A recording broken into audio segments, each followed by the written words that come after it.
Bonjour et bienvenue dans le garage. Donc cette vidéo, c'est déjà la 6e d'une série qui montre à la fois la construction d'un établi et mon auto-apprentissage de la menuiserie. Je suis un amateur peu expérimenté, mais curieux et passionné. Et depuis quelque temps déjà, je passe le plus clair de mes soirées à fabriquer un établi tout en assimilant des savoir-faire et aussi parfois comment il ne faut pas faire.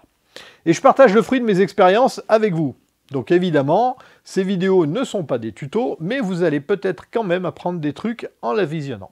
Dans le dernier épisode, on en était là. Le piétement de l'établi avance pas mal. Aujourd'hui, je vais m'attaquer aux glissières de tiroirs des côtés. Et si la vidéo n'est pas trop longue, on fera aussi les glissières centrales. Pour cette fois, je vais utiliser principalement la défonceuse, ce gabarit de défonceuse là, des ciseaux à bois et la scie à ruban. Comme toujours, je vous montrerai mes succès, mais surtout mes échecs. Et en fin de vidéo, je ferai un bilan de ce que j'ai appris. Si vous prenez le train en marche, je vous invite à passer par la fiche ici en haut à droite, pour pouvoir voir les épisodes précédents avant d'aller voir celui-ci. Allez, on y va. L'étape du jour, ce sont des glissières de tiroirs. Donc les glissières de tiroirs, ce sont ces pièces de bois qui vont servir, comme leur nom l'indique, à faire glisser les tiroirs, c'est-à-dire à les sortir et les rentrer.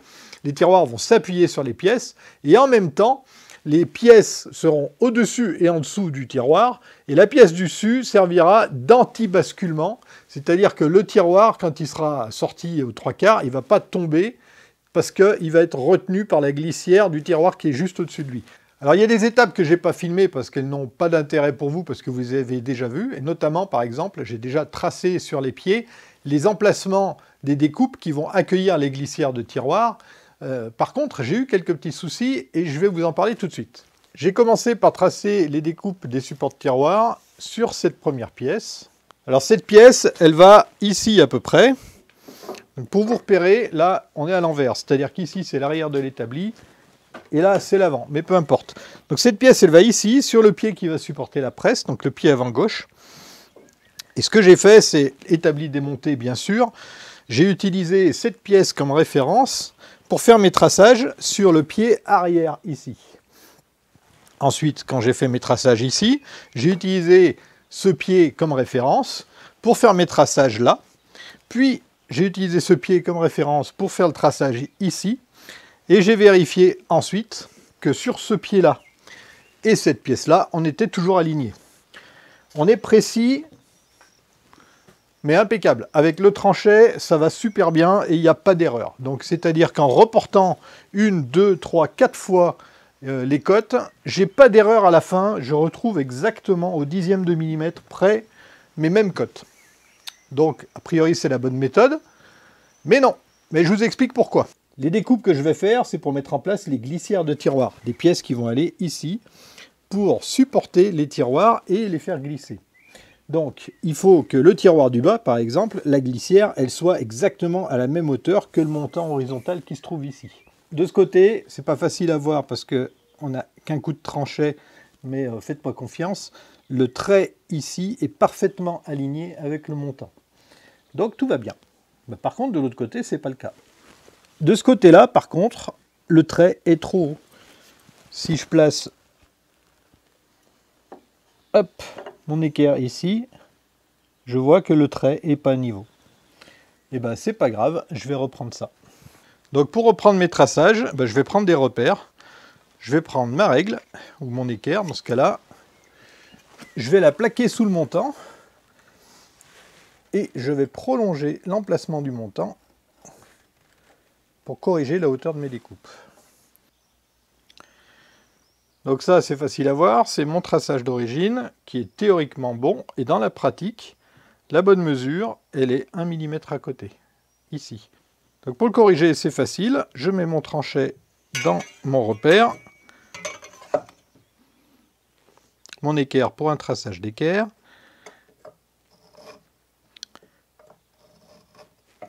et voilà. Ensuite, j'ai qu'à utiliser un des autres pieds comme repère pour pouvoir refaire mes traçages. Donc, j'ai aligné ce trait-là avec le nouveau trait. Et maintenant, je vais utiliser celui-ci pour faire l'autre côté. La deuxième étape que j'avais décidé de ne pas filmer parce qu'elle est rébarbative, c'est le corroyage du bois. Dégauchir, raboter, couper les pièces à dimension, on l'a déjà assez vu. Mais je vais vous en parler quand même parce que j'ai eu une petite frayeur. Si vous vous souvenez bien, et si vous avez vu les vidéos précédentes, le bois, je l'ai découpé, enfin préparé il y a 2 ans. Et il y a 2 ans, j'ai fait des trucs que j'ai complètement oubliés aujourd'hui. Et notamment, là, quand j'ai cherché mes pièces, si vous regardez le plan ici, par exemple, vous voyez que les glissières de tiroir, elles font 35 mm de haut. Et donc, sur chaque pièce brute, avec des dimensions légèrement supérieures aux dimensions finales, j'écris à chaque fois à la craie les dimensions qu'on voit dans le tableau là. Et ces pièces-là, je ne les ai jamais trouvées. Elles ne font pas partie de mon inventaire. Par contre, j'avais les mêmes dimensions avec une épaisseur de 20 mm et pas 35. Donc là, je me suis dit, bah, génial, des glissières de tiroir, t'en as 20, t'as foiré 20 pièces. Mais en fait, non, je ne me rappelle pas du tout de cet épisode, mais si vous regardez bien le schéma d'une glissière de tiroir, je vous en mets une très simple ici, mais elles sont toutes dérivées de celle-là.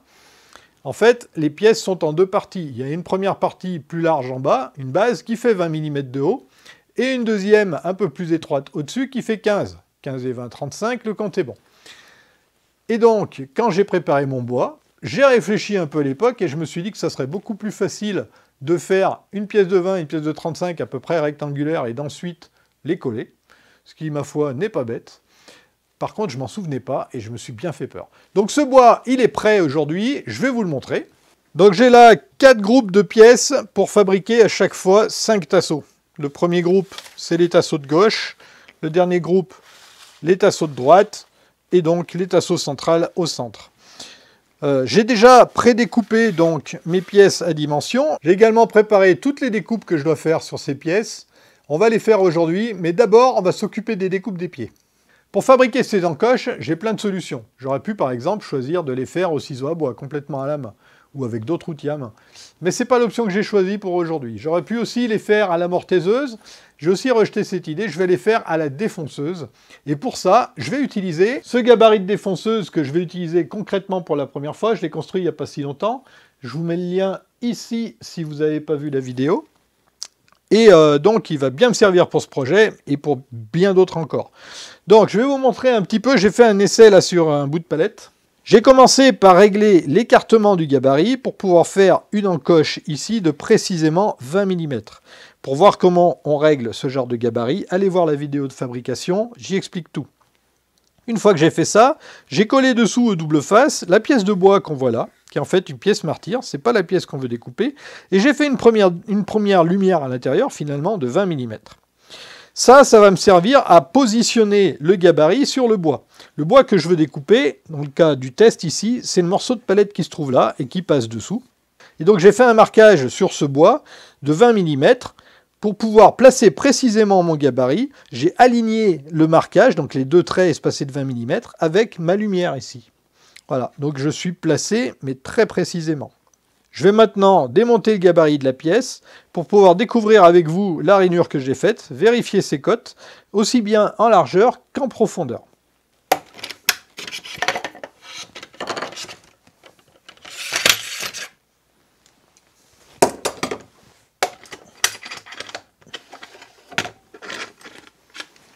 On va déjà la coupe est propre.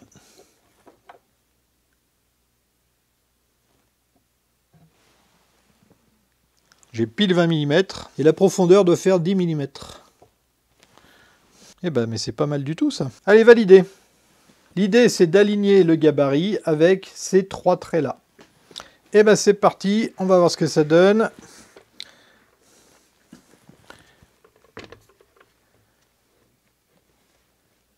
J'aligne à la fois le haut et les côtés en essayant d'être précis. Voilà. Ça m'a l'air bien. J'ai bougé.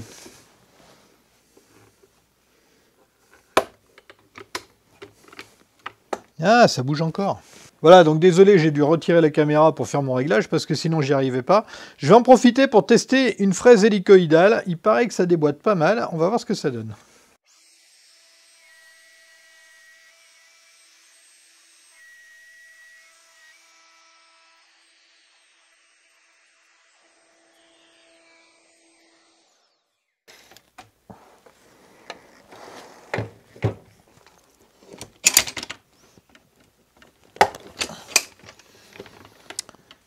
instant de vérité.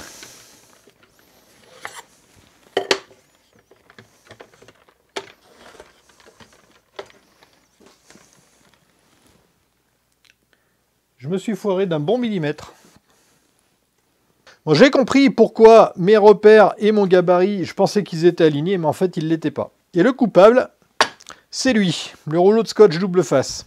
En fait, c'est un vieux rouleau, probablement premier prix en plus, et qui a quelques années, voire quelques dizaines d'années, et il colle plus du tout, ou très très mal en tout cas. Donc, ce qui s'est passé, je pense, c'est que quand j'ai positionné mon gabarit sur le repère, j'étais bien aligné. Et quand j'ai serré les deux serre-joints, la pièce martyre s'est décalée. Et d'ailleurs, en remesurant, j'ai bien constaté effectivement que je l'avais usiné sur le côté. Donc, c'était bien ça le souci. Du coup, j'ai refait une pièce martyre et cette fois-ci, je l'ai collée au pistolet à colle. Donc, à mon avis, ça va beaucoup mieux tenir. J'ai refait un essai et cette fois-ci, je suis hyper content. Je suis pile sur le trait, sur les 3 traits. Et en plus de ça, au passage, la fraise hélicoïdale a fait un super travail. Donc c'est cool, il n'y a plus qu'à faire les autres encoches.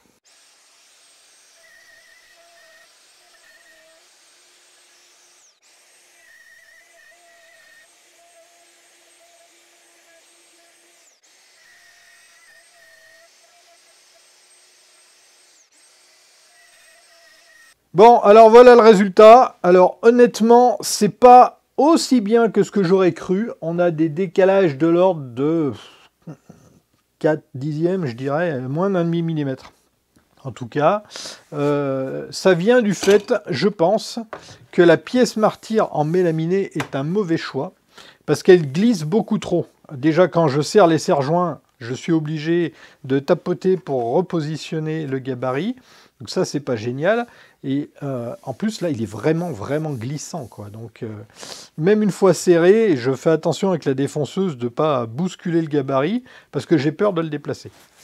Donc, pour les autres pieds, je vais refaire un gabarit, je pense, en médium, ou en contreplaqué, idéalement, si j'en trouve, pas trop épais. Je vais faire le reste en off, et je vous montre ensuite ce que ça donne. Bon, ben voilà le résultat. Donc, c'est pas exactement ce que j'espérais. C'est un petit peu en dessous de la qualité que j'attendais. Mais bon, il y a encore une marge de progression à faire. Pour cette pièce, il y a encore un peu de travail. Il va falloir que j'enlève 10 mm de matière sur toute cette partie-là, sur à peu près la moitié de la pièce, quoi. Parce qu'en fait, ici, on est côté gauche, à l'avant, et il y aura la paroi du placard. Voilà, donc je vais faire ça à la défonceuse. Donc je vais commencer par défoncer de ce côté, en prenant appui avec la semelle sur la partie qui n'est pas encore défoncée. Et je vais avancer au fur et à mesure, comme ça, jusqu'au moment où je vais aller buter sur la butée de fin de course. Voilà, donc normalement ça devrait bien se passer, on va voir ce que ça donne.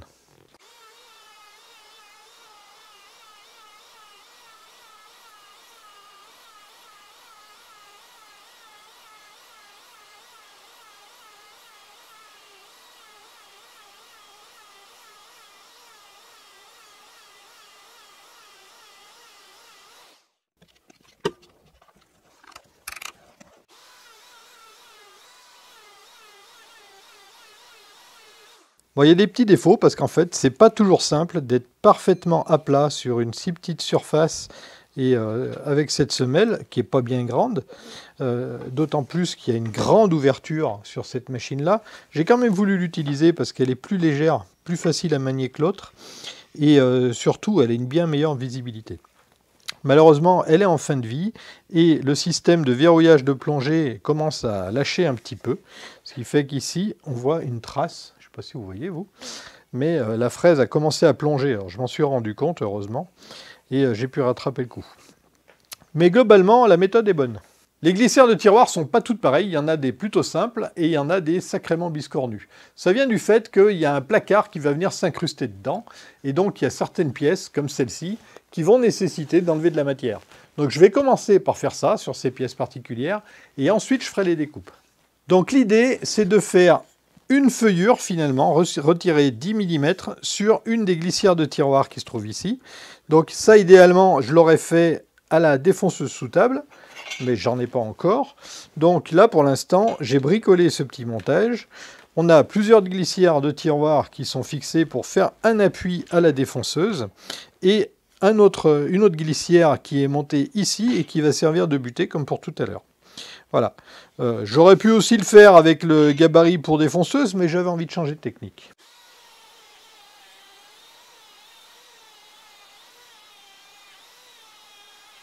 Alors voilà ce que ça donne. Alors l'arrondi ici n'a aucune importance parce que cette partie-là va être découpée, au même titre que celle-ci et que celle-là.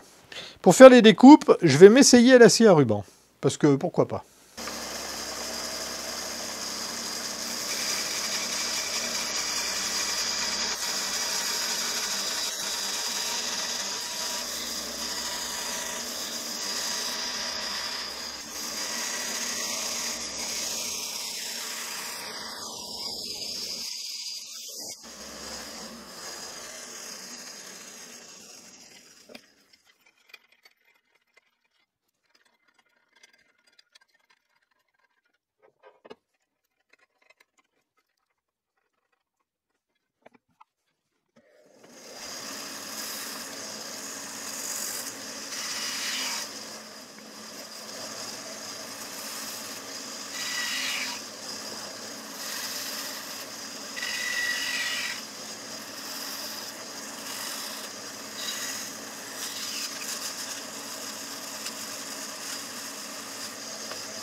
Alors je vous rappelle que les glissières de tiroir sont en deux parties, une partie basse et une partie haute. Les découpes qu'on a faites là pour l'instant c'était uniquement sur la partie basse et je ne vais pas encore faire les découpes pour la partie haute, on verra après pourquoi.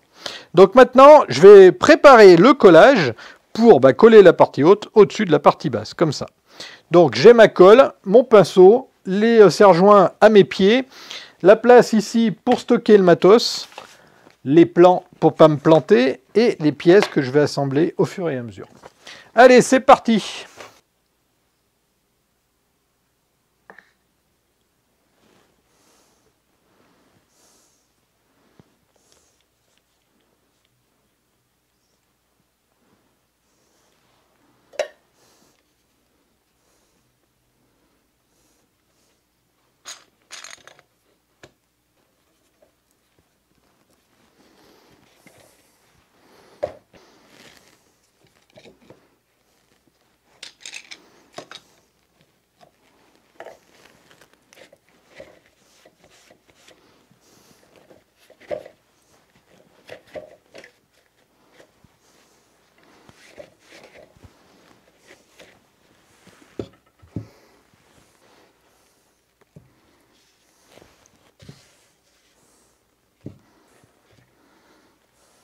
Allez, à demain!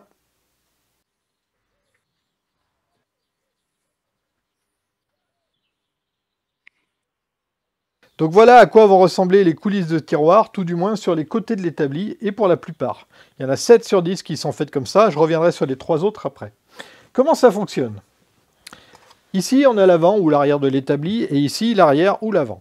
Donc le tiroir, imaginez que ça, c'est le tiroir. Le tiroir, il va coulisser sur cette partie-là, comme ça, et il va sortir d'un côté ou de l'autre. C'est un tiroir unique pour les deux côtés.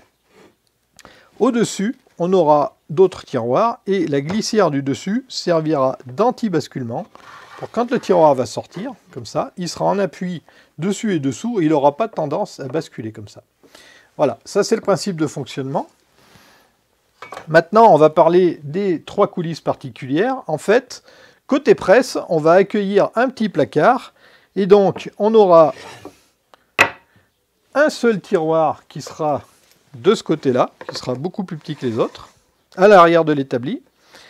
Et à l'avant de l'établi, ici, on aura un petit caisson finalement. Donc, on a déjà à la défonceuse supprimé de la matière pour accueillir ce caisson. Il faut encore supprimer la matière sur la partie supérieure des glissières qu'on vient de coller. Donc ça, c'est la glissière qui va se trouver au bas du caisson. Il va falloir enlever la matière qui est là. Ensuite,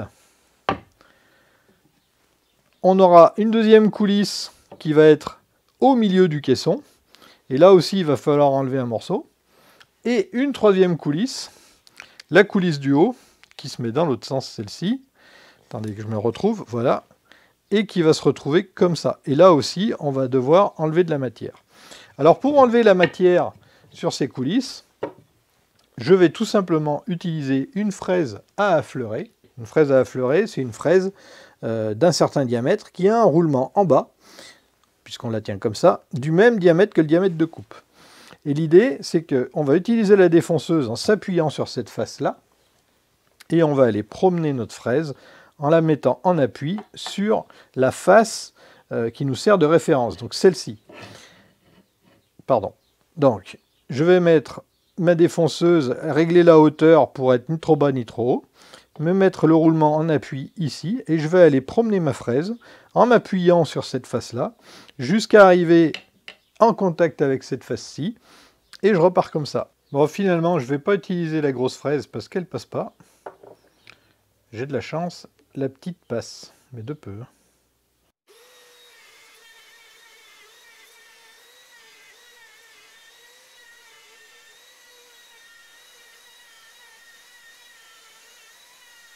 Bon, bah c'est impeccable. On est évidemment à fleur ici. On a juste un petit défaut là, un éclat. Je ne sais pas si vous voyez bien ici. Et c'est pas étonnant parce que les fibres sont dans ce sens et l'outil vient les enlever comme ça. Et comme il n'y a rien en appui, eh ben on les arrache avant de les couper. Donc la solution, c'est de mettre une pièce martyre ici. C'est ce que je vais faire sur les prochaines pièces.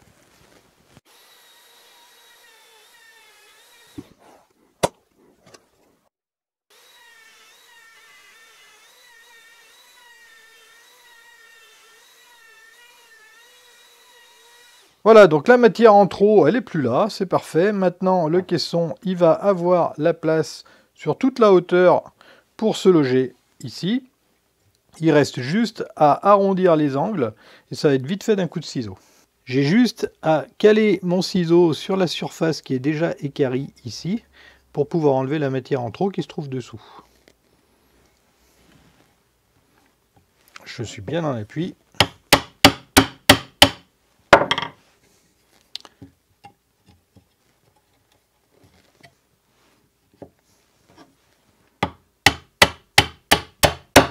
Toujours faire attention à mettre les doigts derrière la lame et pas devant. Et voilà.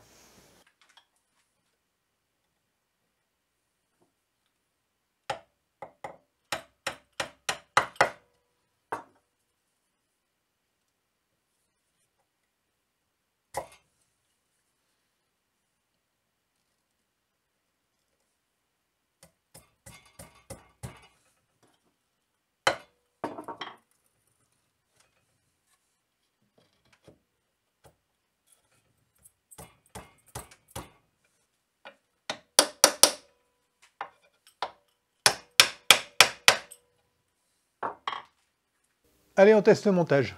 Alors, pied avant droit. Dans ce sens.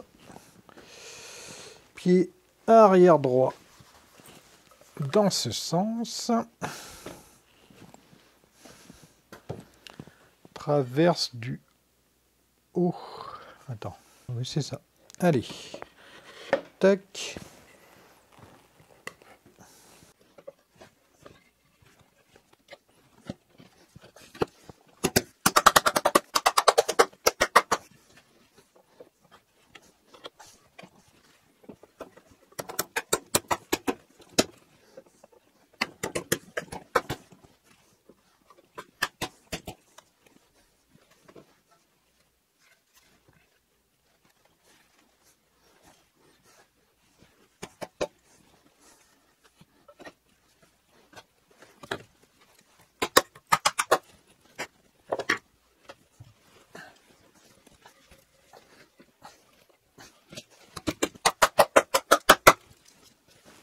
Le montage du côté droit de l'établi, c'était facile. Pour la partie gauche, c'est à peine plus compliqué.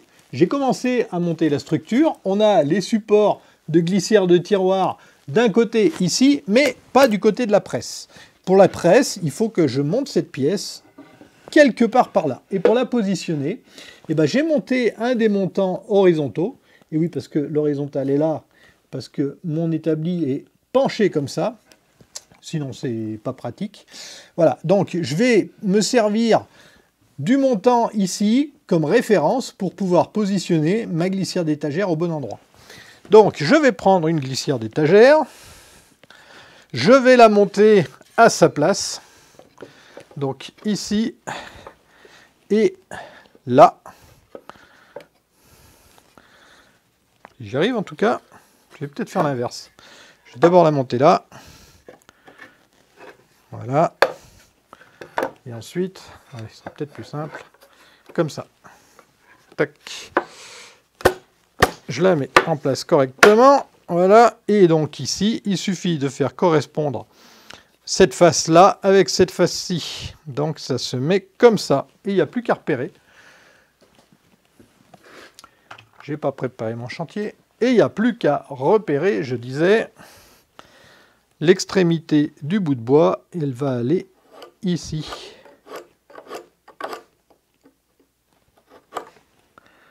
Voilà. Donc, maintenant, je peux le défaire, ça. Je voudrais pas le casser. C'est qu'il n'y a pas trop de jeu. Ouais, voilà. Ok. Bon, maintenant que je sais où placer précisément ma pièce, je vais pouvoir la coller en place. D'origine, sur le plan, j'avais prévu de faire 2 mortaises ici, 2 faux tenons, 2 mortaises en dessous, et de placer ça précisément. Mais ça, c'était il y a quasiment 3 ans. Ouais, non, bien 3 ans. Maintenant, j'ai une lamelleuse, donc je ne vais pas m'embêter. Je vais juste lameller ici, ici, 2 biscuits, et c'est torché. Ça ne sert à rien de mettre des faux tenons, c'est beaucoup trop gros. L'effort mécanique ne sera pas si intense parce qu'on a une surface de collage qui est quand même relativement grande. Et l'effort sur les tiroirs se fera dans ce sens. On aura juste à supporter le poids. Donc il n'y a pas besoin de mettre plus. Je vais peut-être mettre 3 lamelles, allez, pour être sûr. Mais ça suffira largement. C'est pas ça qui va faire l'effort. En fait, les lamelles, elles vont juste me servir à positionner précisément sur cet axe-là la pièce. Voilà, c'est tout. Allez, c'est parti.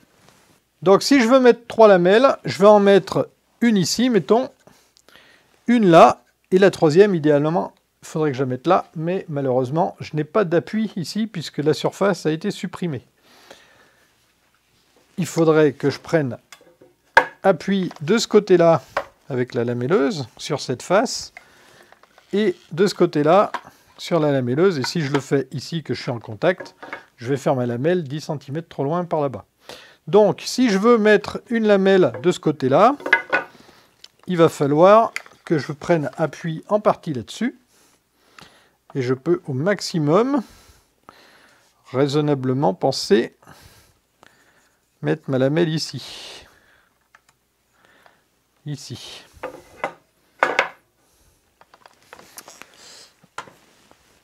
Ça veut dire quoi, ça? Ça veut dire que je ne vais pas m'embêter à prendre le risque de la mettre de travers, cette lamelle. Je vais en mettre une là, et ça sera largement suffisant. Donc, je me mets en place. Une lamelle ici, une lamelle là, le plus loin possible. Et voilà. Donc, les surfaces à lameller, ça va être celle-ci et celle-là. Voilà, comme ça, je suis sûr de ne pas me tromper. Si vous ne savez pas ce que c'est qu'une lamelleuse ou si vous ne savez pas vous en servir, ou juste si le sujet vous intéresse, j'ai fait 2 vidéos sur cette machine déjà. Une pour la présenter et la deuxième pour la tester. Donc, je vais mettre maintenant mes lamelles en place. Donc, ça sera des lamelles de 20. Je vais les placer à 25 mm du bord puisque j'ai des morceaux de bois qui font 50. Il faut quand même que je reporte mes traits.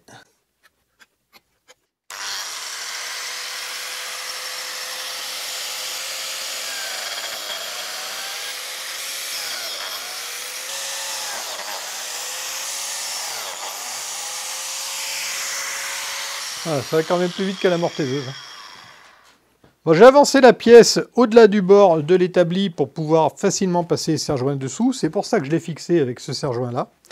Et finalement, je sais que ça sert à rien, mais j'ai pas pu m'empêcher de mettre un troisième biscuit. Bon, c'est pas grave. Allez, go! Collage. Je vais commencer par en mettre dans les fentes. Trempage de biscuit. Ceux qui ont l'esprit tordu vont rigoler.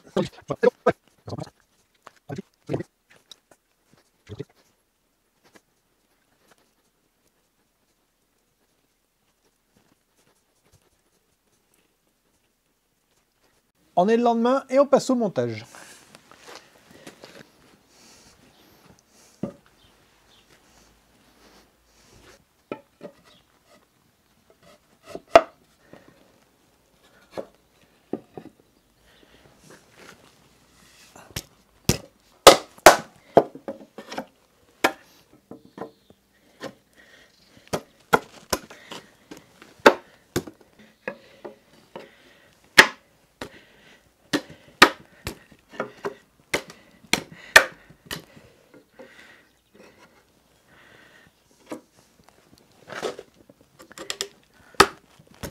Peut-être que là, ça va être plus facile à comprendre pourquoi ces glissières de tiroir sont un petit peu différentes. Ici, on est à l'intérieur de l'établi et il va y avoir un placard ici, un petit caisson finalement, qui va s'ouvrir comme ça, l'avant est là. Et donc ici, il y aura la paroi du caisson. Ceci explique cela. Bon, l'objectif, c'est ça. Je crois qu'on y est, non ? Bon voilà ce que ça donne, je suis pas trop mécontent du résultat. L'étape suivante, ça va être de monter les glissières de tiroir intermédiaires à ma gauche et à ma droite, ici. Et par contre, je ne sais pas si je vais le faire dans la même vidéo ou dans la suivante, je vais passer au montage. Et si la vidéo est trop longue, on verra ça la prochaine fois. Et si c'est le cas, et dans ce cas-là, c'est l'heure du bilan. Bon, je reviens du montage vidéo, j'essaye de faire des épisodes pas trop longs, mais j'y arrive pas, j'ai trop de choses à dire et à montrer, donc on va passer directement au bilan. On va commencer par les repères de coupe que j'ai fait sur les pieds. Ils ont été parfaitement tracés sur chacun des 4 pieds, mais quand je dis parfaitement, c'est le bon terme. Parce que malgré le report des traçages 4 fois, une fois par pied, j'avais même pas 1/10 de millimètre d'écart entre les repères du premier et du 4e pied. Donc évidemment, je valide cette méthode et je m'en resservirai. L'écart que j'ai dû reprendre, lui, il est dû à la fabrication des tenons et des mortaises des montants horizontaux. Cette erreur est bénigne finalement parce qu'on a un écart de hauteur d'1 millimètre entre les extrémités des montants horizontaux qui font presque 2 mètres. Donc on peut dire que ça passe. Si j'avais eu cet écart entre 2 pieds du même côté, ça aurait fait une erreur d'1 millimètre sur 40 cm plutôt que sur 2 mètres. Ça m'aurait peut-être plus embêté, c'est même pas sûr. Tiens, d'ailleurs, pour être le plus précis possible sur les traçages, je l'ai déjà dit, j'utilise un tranchet et un trusquin. Mais ce n'est pas suffisant. Il est important aussi d'avoir une équerre qui soit d'équerre. Donc j'ai récemment vérifié les miennes et j'en ai mis 2 à la poubelle. Pour vérifier votre équerre, c'est très simple. Vous prenez un panneau dont vous avez une face, dont vous êtes sûr qu'elle est parfaitement droite. Vous tracez un trait d'équerre à cette face. Et vous retournez votre équerre. Et si votre équerre est d'équerre, vous retrouvez votre équerre sur le même trait. Sinon, c'est qu'il y a un décalage et que vous n'êtes pas à 90 degrés. Alors évidemment, ça, c'est pas facile à vérifier en magasin. Le gabarit de défonceuse que j'ai utilisé pour la première fois m'a posé quelques problèmes. Ou plutôt, non, c'est pas le gabarit qui m'a posé problème, mais c'est la pièce en mélaminé que j'ai collée dessous. Avec cette pièce-là, quand je serrais les serre-joints, la pièce se décalait comme ça, et vous voyez qu'elle glisse vraiment beaucoup. Alors que celle-ci, elle glisse pas du tout. Alors je me suis quand même bien facilité la tâche en remplaçant ce mélaminé à la surface extrêmement glissante par, finalement, on revient aux fondamentaux, un petit bout de palette raboté. C'est très efficace, en tout cas c'est beaucoup plus facile. Voilà, donc vous l'avez compris, le mélaminé est beaucoup trop glissant et il m'a fait perdre tout l'avantage d'utiliser ce type de gabarit, tout du moins au début. Si en plus j'utilise un scotch double face tout pété, c'est l'échec assuré. Une pièce martyre, par contre, si on la fait dans du vrai bois, par exemple, a un double intérêt. Le positionnement très précis du gabarit, puisqu'on peut aligner la pièce martyre sur le trait, comme je vous ai montré, et puis comme j'ai fait. Et en plus, cette pièce martyre plaquée sur le bois prévient les éclats générés par la coupe, le cas échéant. Au passage, je valide aussi le collage à la colle chaude, ça tient très très bien, et ça se décolle sans trop de difficultés. Donc là aussi, je valide la méthode, je valide le gabarit, et je m'en resservirai. Le gabarit d'ailleurs, quant à lui, il est facile à régler, il est facile à fixer, et il est facile à utiliser. Il a fait ses preuves sur le terrain. Ah oui, je reviens sur l'utilisation du mélaminé parce qu'elle m'a aussi apporté une info importante. L'utilisation d'une fraise hélicoïdale est parfaite pour ce matériau. Regardez ça. Là, on est sous la coupe et il n'y a aucun éclat. Et de ce côté-là, c'est pareil. Donc j'ai bien noté l'info. Pour le mélaminé, la fraise hélicoïdale, c'est exactement ce qu'il faut. Parlons un peu des défonceuses maintenant. Vous m'avez vu utiliser un modèle ou un autre. C'est déjà parce que j'en ai plusieurs et c'est aussi parce que chaque modèle a ses avantages et ses inconvénients. La grosse machine, elle est très lourde, on a une visibilité proche de 0 à cause des capots qui l'entourent, mais elle est plus puissante, plus sécurisante à cause des capots, et elle permet aussi l'utilisation des pinces de 12 et de 12,7 mm, ce qui permet d'utiliser des fraises plus grosses et surtout plus longues. Avec le gabarit de défonceuse de 20 mm sur lequel j'ai ajouté une pièce martyre d'environ 10 mm, pour pouvoir usiner 10 mm de bois, il me faut une fraise qui puisse descendre au moins de 40 mm sous la semelle de la machine. Et une fraise longue qui usine qu'en bout, plus elle sera grosse, moins elle vibrera. Donc l'intérêt des grosses pinces, c'est aussi ça. Pour usiner l'emplacement du caisson sur la pièce qui supporte les glissières sur le pied de la presse, j'ai utilisé la défonceuse la plus petite, principalement parce qu'elle offre plus de visibilité. Je pense que ce n'était pas le bon choix. Dans cette situation, la visibilité de la fraise n'est pas essentielle. Il vaut mieux porter son regard sur la semelle, qui doit être constamment bien plaquée sur la surface à usiner. La défonceuse plus lourde aurait peut-être apporté plus de stabilité, ce qui est un avantage sur une surface d'appui plutôt petite. Et aussi, le trou au centre de la semelle de la grosse défonceuse, paradoxalement, il est plus petit que celui de la petite. Là aussi, c'est un avantage sur une surface d'appui aussi petite.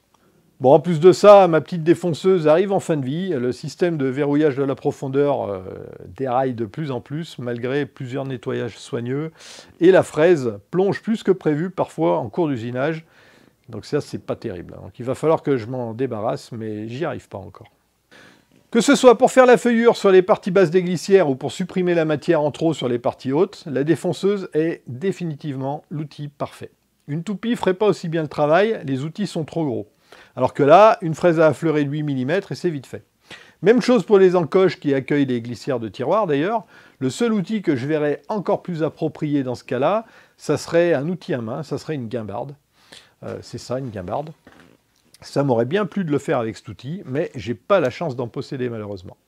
La scie à ruban m'a permis de faire des découpes avec un angle de 90 degrés en plein bois, ce qui n'est pas possible avec une scie circulaire, parce que justement la lame est circulaire. La lame verticale de la scie à ruban, elle n'a pas cet inconvénient, mais la qualité de coupe est moins belle. Bon, dans la situation qui nous intéresse aujourd'hui, c'est pas vraiment un problème, parce que toutes les faces que j'ai coupées seront cachées. Et dans les cas où c'était nécessaire, j'ai repris la finition au ciseau à bois. Moi j'aime bien les ciseaux à bois, ça me détend, même s'il faut quand même être vigilant, c'est un outil dangereux. Mais d'une manière générale, j'aime bien mélanger les styles d'outils. D'ailleurs, vous m'avez vu, pour cet établi, utiliser une combinée de plusieurs centaines de kilos, de l'électroportatif, des outils à main. En fait, je n'ai pas vraiment de préférence sur ces types d'outils. Je choisis en général, parmi tous les outils que j'ai à disposition, celui qui est le plus adapté à la situation. Ça a été le cas aussi, par exemple, pour la lamelleuse, qui m'a permis de fixer rapidement et efficacement 2 pièces entre elles. Cette fois-ci, j'ai pas fait de grosses boulettes, et je crois que c'est le premier épisode où ça arrive. Ça m'a pas empêché de progresser encore, puisque j'ai utilisé par exemple ce gabarit-là pour la première fois. La prise en main n'a pas été immédiate, et j'ai compris quels sont les pièges à éviter pour s'en servir idéalement. J'ai aussi un peu plus pris en main ma nouvelle défonceuse, qui est loin de se comporter comme l'ancienne. Voilà, donc à chaque fois, j'apprends au moins un petit peu. Quand je fais des erreurs, j'apprends plus vite. Mais bon, c'est quand même aussi sympa de pouvoir avancer sans se tromper. Là où il n'y a pas de surprise, par contre, c'est sur le fait qu'encore une fois, j'ai vraiment pris beaucoup de plaisir à passer du temps sur ce projet. C'est extrêmement valorisant de réussir à fabriquer un établi de cette qualité, finalement. J'espère juste que vous aussi, vous avez pris du plaisir à m'accompagner un peu plus sur ce projet en regardant cette vidéo. Il est maintenant temps de se quitter, et en attendant de vous retrouver, je vous souhaite de bons bricolages, et je vous dis à la prochaine dans le garage. Allez, bisous!